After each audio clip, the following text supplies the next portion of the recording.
नमस्कार दोस्तों, स्वागत है आपका एमएस क्लासेस के इस नए वीडियो में। बच्चों, आज हम बात करेंगे कक्षा 10 के पाठ नंबर 1 के अगले वीडियो के बारे में। पिछली वीडियो में बच्चों हमने पढ़ा था रासायनिक अभिक्रिया तथा उसके प्रकार। आज हम बात करेंगे बच्चों संक्षारण और विकसित गंधिता के बारे में, और साथ ही साथ हम सीखेंगे किसी भी रासायनिक समीकरण को संतुलित कैसे करते हैं। तो चलिए शुरू करते हैं आज का टॉपिक, संक्षारण। क्या पढ़ना है? संक्षारण। बच्चों, ये क्वेश्चन एग्जाम में 2 नंबर में तकरीबन हर साल पूछेगा। संक्षारण बच्चों क्या होता है? देखिए, आपने देखा होगा कि आपके घर में जब लोग मम्मी बर्तन धुलने जाते हैं तो वे अपने पैर का वो आभूषण निकाल देते हैं। मतलब आभूषण, पैर में जो भी वो आभूषण पड़ते हैं, पायल वो निकाल देते हैं। क्यों?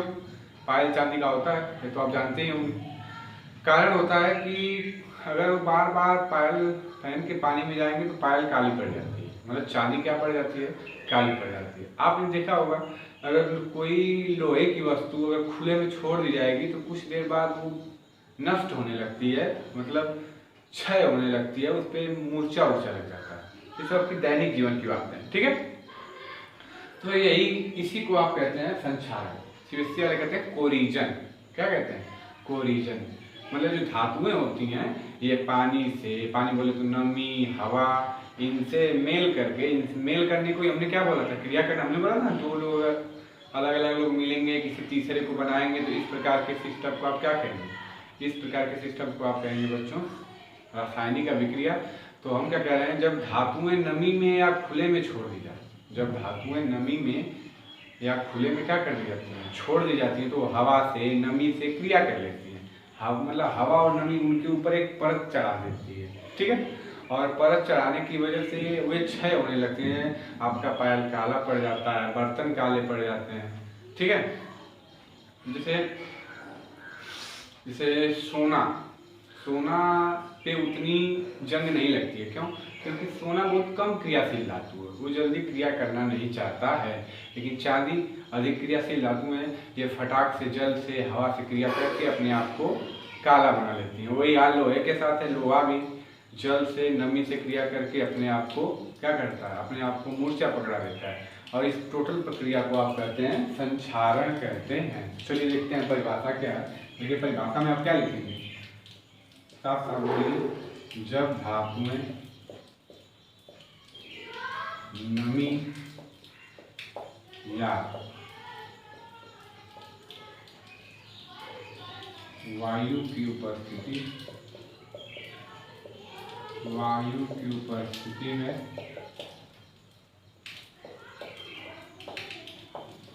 खुले में छोड़ दी जाती है,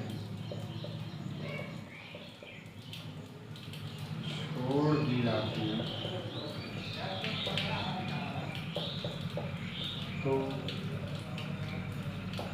उनपे जंग की परत बैठा है।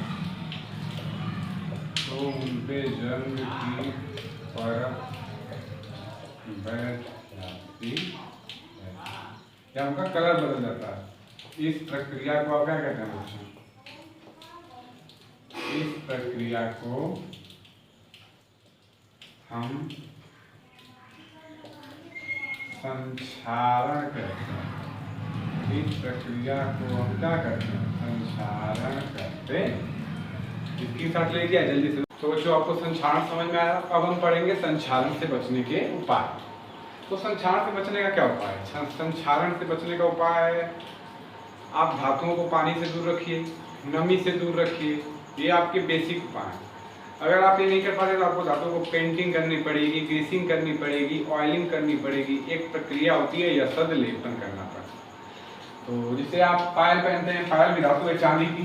पायल को यदि आप पानी से बचाते हैं, किससे बचाते हैं? पानी से। जैसे इस समय लोग धान की खेती कर रहे हैं, जिसको यूपी बिहार में रोपनी बोलते हैं, तो लोग क्या करते हैं, जब वो धान को पानी में गाड़ने जाते हैं, पायल वाले निकाल के जाते हैं। क्यों? वो भले ही संक्षारण न जानते हो, लेकिन उनको पता है कि अगर पायल पानी में जाएगा तो इस पर कालिक लगनी है, ठीक है। तो कहीं न कहीं वो संक्षारण से भली भांति परिचित हैं दूसरे लोग से। तो पानी से बचाया जाएगा धातुओं को, नमी से बचाया जाए, जैसे आपके घर में शटर लगा, शटर जानते हैं, लोहे का दरवाजा, तो लोहे के दरवाजे को जंग लगने से बचाने के लिए क्या है, पहली बात उसे पानी से बचा लिया जाए, पानी से थोड़ा दूर रखा जाए। दूसरी बात नमी या वायु की उपस्थिति में। और तीसरी बात, यदि आप उसको बचाना चाहते हैं एकदम से, तो उस पर आप कर दीजिए पेंट। यदि आप पेंटिंग करते हैं तो आपका शटर या दरवाजा क्षय होने से पूरी तरह बच सकता है। ठीक है। या ग्रीस लगा के, तेल लगाकर, जिसको आप इंग्लिश में ग्रीसिंग कहते हैं, ऑयलिंग कहते हैं, या पेंट मार के आप संक्षारण से बच सकते हैं। तो आप संक्षारण से बचने के उपाय में क्या लिखेंगे, ग्रीसिंग करके, मतलब ग्रीस लगा के बच सकते हैं, ऑयलिंग करके बच सकते हैं, और पानी या नमी से दूर रख के धातुओं को बच सकते हैं। और बच्चों, और एक प्रक्रिया होती है यशद लेपन। यशद लेपन में क्या किया जाता है कि धातुओं को किसी अन्य धातु के घोल में डुबा दिया जाता है। जिस धातु को आप बचाना चाहते हैं उसको किसी अन्य धातु की घोल में डुबा दीजिए और वो धातु उस पर पूरी तरह फैल जाएगी। जब पूरी तरह फैल जाएगी तो आपकी धातु ऑटोमेटिक सुरक्षित हो जाएगी। तो ये 4 उपाय आप एग्जाम में लिख सकते हैं। पहला, ग्रीसिंग करके, ग्रीस लगा के, ऑयलिंग करके, तेल लगा के, तीसरा पेंटिंग करके यानी पेंट लगा के, और चौथा उपाय बच्चों, चौथा उपाय यशद लेपन करके। और जो आपका नॉर्मल बेसिक उपाय हो सकता है, आप धातुओं को नमी से दूर रखिए, और किससे दूर रखिए, नमी से दूर रखिए, और साथ ही साथ वायु की उपस्थिति से दूर रखिए। ठीक है। तो चलिए, आई होप आपको संक्षारण समझ में आया होगा। अब चैप्टर के अगले टॉपिक की बात करते हैं, जिसका नाम है विकृत गंधिता। विकृत गंधिता। बच्चों, आपने देखा होगा कि कभी कभी खाना गर्मी के दिनों में आप दाल और बहुत जल्दी खराब हो जाती है। जो दाल होता है उसका महक भी बदल जाता है, स्वाद भी बदल जाता है, मतलब एक विशेष प्रकार की गंध आने लगती है। कहते हैं लोग दाल खराब हो गई है, सड़ गई, ये भी कहते हैं ना।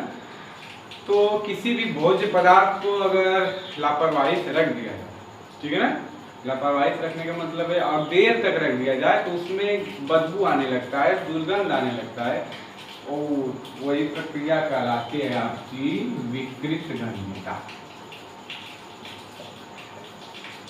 विकृत गंधिता। विकृत गंधिता क्या समझ में आया? जब भोज्य पदार्थों को कुछ ज्यादा देर तक रख दिया जाएगा, वो भी खुले में रख दिया जाएगा, तो उनमें सड़ने लगते हैं भोज्य पदार्थ और उनमें विशेष प्रकार की गंध आने लगती है, जिस सिस्टम को आप क्या कहते हैं, विकृत गंधिता कहते हैं। चलिए पहले परिभाषा लिखते हैं, फिर एक बार फिर समझेंगे विकृत गंधिता क्या है, फिर इससे बचने के उपाय कि विकृत गंधिता से आखिर बचा कैसे जाए, खाने को सड़ने से बचाया कैसे जाए। तो चलिए लिखते हैं। जब भोज्य पदार्थों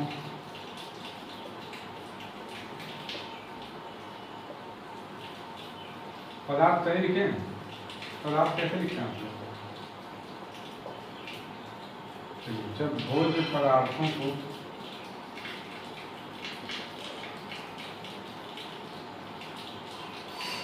देर तक रख दिया जाता है,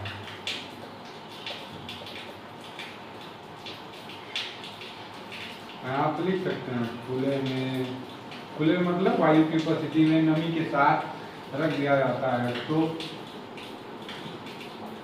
उनमें एक विशेष प्रकार की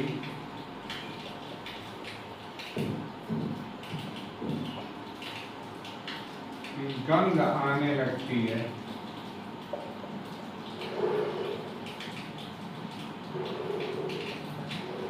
जिसे विकृत गंधिता कहते हैं। कितना इजी है, आपके घर पे भी होता है खाना वाना खराब होना, आप नहीं करते, चिकन कुछ बनता है तो अक्सर सुबह के लिए रख देते हैं, लेकिन वही अगर मौसम गर्मी का हो तो सुबह तक वो क्या हो जाएगा, खराब हो जाएगा। कहते हैं बासी भोजन। तो कभी कभी ठंडी और दिन में ज़्यादा देर तक चल सकता है मौसम में, टेम्परेचर में गिरावट के कारण, लेकिन अगर गर्मी का दिन है तो उसको खराब होने में 4 से 5 घंटे लगेंगे। ठीक है।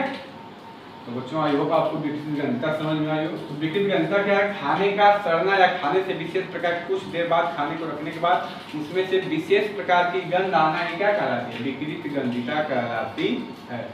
इसमें कुछ लोग नहीं नहाते हैं तो उनमें गंध आने लगती है। हाँ वो कंडीशन है। चलिए अब इससे बचने के उपाय, खाने को बचाया कैसे जाए सड़ने से, तो चलिए देखते हैं। स्क्रीनशॉट ले लीजिए। चलिए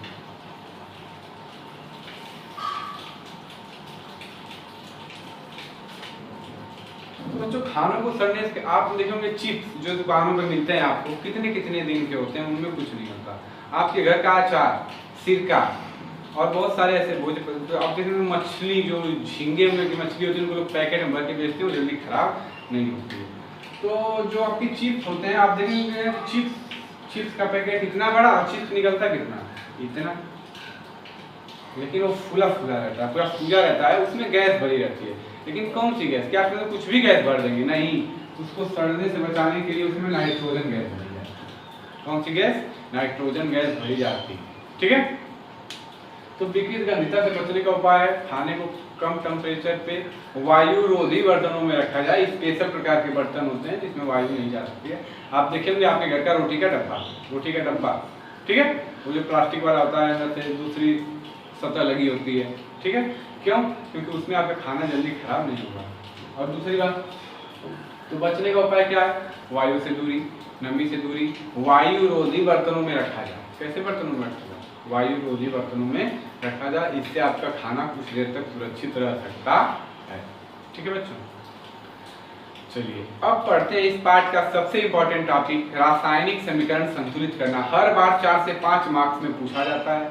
आज तक 10th यूपी बोर्ड का एक भी ऐसा पेपर नहीं बना है जिसमें रासायनिक समीकरण 4 से मतलब हर साल पूछा गया, अभी 4 से 5 मार्क्स। चलिए अब हम सीखते हैं रासायनिक समीकरण को संतुलित करना।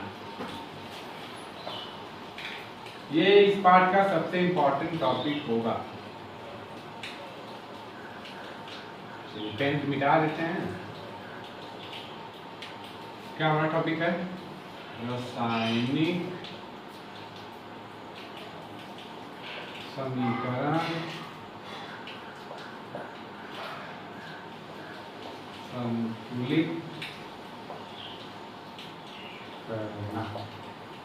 रासायनिक समीकरण को एक्चुअली संतुलित कैसे करते हैं, इस बात पे चलिए हम लोग चर्चा करते हैं। चलिए आपको कोई रिएक्शन दे दिया गया, मान लीजिए कि लोग कह रहे हैं H2 मतलब हाइड्रोजन गैस है ना, और Cl2 मिल के हाइड्रोजन क्लोराइड हाइड्रोक्लोरिक अम्ल का निर्माण कर, ठीक है। और आपसे कह दिया एग्जाम में चलिए इस समीकरण को संतुलित करें, तो आप सबसे पहले क्या करेंगे, ये क्या है, लेफ्ट हैंड, ये क्या है, मतलब ये दायां पक्ष, मतलब ये अभिकारक पक्ष है, और ये उत्पाद। जो लोग मिलते हैं उनको अभिकारक, और जो कुछ भी नया बनता है मैं तीर के उस पार वाला, उसको आप कहते हैं बच्चों उत्पाद। एक बात की गांठ बांध लीजिए, रासायनिक समीकरण संतुलित करने में आप सफिक्स में कुछ नहीं, जो नीचे वाला सिस्टम है यहाँ पे आप एकदम भूल जाइएगा, यहाँ पे आपको कुछ लगाना होगा ना, नहीं है, इस बात को एकदम ध्यान में रखते चलिए। अब आपने पढ़ा होगा द्रव्यमान संरक्षण का नियम, द्रव्यमान संरक्षण का नियम। जैसे आपने 9 किलो 9 वाले पानी लीटर में पता, लेकिन चलो किलो में नाप लेते हैं। 9 किलो पानी ले लिया, 1 किलो चीनी, ठीक है, 9 किलो पानी ले लिया और 1 किलो क्या ले लिया, चीनी। तो रस कितने का बनना चाहिए, 9 1 10 किलो का। मतलब अभिकारक और उत्पाद दोनों का द्रव्यमान सेम होना चाहिए, तब आपका द्रव्यमान संरक्षण का नियम पालन है, अन्यथा नहीं। मतलब अभिकारकों का संपूर्ण द्रव्यमान बराबर होगा उत्पादों के संपूर्ण द्रव्यमान, ठीक है, यही होता है द्रव्यमान संरक्षण का नियम, लॉ ऑफ मास। चलिए लॉ ऑफ मास कंजर्वेशन। तो इधर H कितने हैं, 2, Cl कितने हैं, 2, H इधर कितना है, 1, Cl इधर कितना है, 1। अब H2 करना है तो आपको समीकरण संतुलित करने का मतलब यही है, इधर जितने H उस साइड भी उतने H होने चाहिए, इधर जितने Cl उस साइड भी उतने Cl होने चाहिए। इधर H बच्चों कितने, 2, तो यहाँ पे अगर हम 2 लगाएंगे तो हमने पहले ही कह चुका है नीचे आप टच नहीं करेंगे, समझे। तो H इधर कितना है, 2, तो चलिए 2 से मल्टीप्लाई कर 2H हो गया। Cl इधर कितना है, 2। अब ये 2 है तो 2 का गुणा सिर्फ H में नहीं हुआ है, 2 का गुणा Cl में भी हुआ है। जैसे होता है ना 2X + Y, तो अगर बाहर 2 है तो इसका जब अंदर गुणा करेंगे तो ये होगा 2x + 2y, मतलब 2 का x में भी गुणा और t का y, उसी तरह 2 का h में भी गुणा और 2 का t। तो h बच्चों इधर कितना था 2, इधर कितना हो गया 2। cl इधर बच्चों कितना था 2, उधर कितना हो गया। आई होप एकदम इजी होता है रासायनिक समीकरण संतुलित करना। चलिए एक और एग्जांपल देखते हैं। जैसे ये है नाइट्रोजन, क्या है नाइट्रोजन, चलिए ये है हाइड्रोजन, दोनों मिलके बनाते हैं अमोनिया, दोनों मिलके क्या बना लेते हैं अमोनिया। ये क्वेश्चन आपके एग्जाम में आ गया और आपसे कहा जा रहा है चलो समीकरण को संतुलित करो। चलो समीकरण यहाँ पे कुछ होता है उत्प्रेरक, उससे आपको ज्यादा लेना नहीं, लोहे का चूर्ण होता है, मालिब्डिनम होता है, छोड़िए मालिब्डिनम वर्धक का काम करता है और फिर ये जो होता है उत्प्रेरक। चलिए समीकरण संतुलित करने का प्रयास करें। इधर यह कितना है 2, यह कितने हैं। अब समीकरण संतुलित करने का प्रयास करते हैं। चलिए यह बच्चों इधर कितना है 2, इधर यह कितना है 1। समीकरण संतुलित करने का एक ही नियम है, यदि यह इधर 2 है तो उधर भी 2 होना चाहिए। तो इधर यह कितने हो गए बच्चों 2, तो यहाँ पे हम क्या लगा देंगे 2, यह का काम हो गया। यह इधर 2 था, उधर भी क्या हो गया 2 हो गया। चलिए इधर h कितने हैं 2, लेकिन इधर h कितना है, देखिए इधर h पहले से कितना था 3, किससे गुणा किया आपने 2 से, क्यों किया n को बराबर करने के लिए, सबको बराबर करना। तो n इधर 1 था, 2 करने के लिए हमने 2 से गुणा कर दिया। h इधर पहले से कितना था 3 और इधर किससे गुणा किया आपने 2, तो 3 दूना कितना हो गया 6, मतलब टोटल h इस साइड हो गए 6, इस साइड टोटल h कितने हो गए 6, इस साइड h कितना है 2। अब 2 को बनाना है 6, तो 2 को 6 बनाने के लिए किससे मल्टीप्लाई 3 से, बस हो गया संतुलित, इजी है ना। चलिए एक और एग्जांपल देखते हैं। H2, अभी इजी एग्जांपल देख रहे हैं। H2 + O2, हाइड्रोजन और ऑक्सीजन मिलकर क्या बनाते हैं, आप सब लोग जानते हैं जल, H2O। इसको चलिए फटाक से संतुलित करते हैं।